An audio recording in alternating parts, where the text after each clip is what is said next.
തരമാറ്റിലാണെങ്കിൽ നമുക്ക് കാണാനായിട്ട് കഴിയുന്നത് നമ്മുടെ നവീനാണെങ്കിൽ പോകുന്ന വഴിയിലാണെങ്കിൽ നമ്മുടെ നന്ദുവിനോട് പറയുന്നുണ്ട്, എങ്ങനെയെങ്കിലും അമ്മയെ പറഞ്ഞ് സമ്മതിപ്പിക്കണം, മനസ്സിലാക്കണം.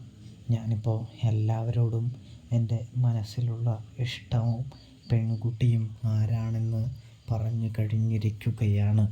അതുകൊണ്ട് തന്നെ അധികം വൈകാതെ തന്നെ അമ്മയെയും പറഞ്ഞ് സമ്മതിപ്പിച്ച് നിൻ്റെ വീട്ടിലേക്ക് തീർച്ചയായിട്ടും ഞാൻ വരും നന്ദു എന്ന് പറയുന്നത് കാണാൻ കഴിയുന്നുണ്ട്, സാധിക്കുന്നുണ്ട്.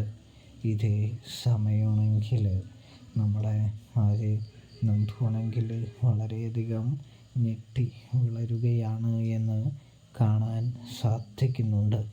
ഇതേ സമയം ആദർശാണെങ്കിൽ നയനയോട് പറയുന്നുണ്ട്, വിവാഹമോചനം ലഭിച്ചതിന് ശേഷം നമ്മുടെ നന്ദു വിവാഹം നടത്തണമെന്നായിരുന്നു അവൻ്റെ പദ്ധതി.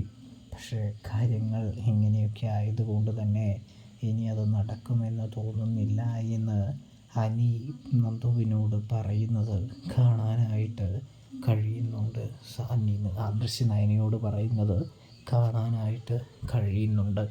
ഇവിടെ അനി തിരിച്ചെത്തുകയാണ് അനന്തപുരിയിലെന്നും കാണാൻ കഴിയും പ്രേക്ഷകർ.